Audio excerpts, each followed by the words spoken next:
Hello everyone, I hope everyone is doing well. So in this video I'm going to be modifying our motivational quote generator just a little bit. So what we're going to be doing is we'll be adding some text to speech functionality to our code to make our generator actually read the code to us, so that like when our code appears in here it'll read it to us.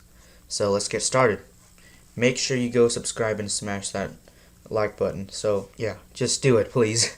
Anyways, I'm gonna go inside the generate button add event listener, and then I'll do var speech equals new speech synthesis utterance, and this will be sort of like a method because it has these set of parentheses, and then we have to specify the language we want it to talk in.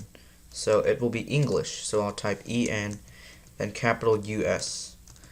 Then the rate, like how fast it's talking, I'm going to set it to 1. And the volume, just set it to 1 as well, so it's normal. And let me pull this up so you don't see my homepage. And then speech dot, what was the other one? I think it was pitch, yes. And we're just missing one more. It's going to say whatever our quote is. So speech dot text equals the random quote. So I'll just copy this and then paste it in here. And then I have to do window dot speech synthesis, speech synthesis, it didn't autocomplete for me, dot speak, and it's going to speak our speech variable. Paste that in there, and we should be done. Let's test it out. So if I click generate a quote, Success is the sum of small efforts, repeated day in and day out.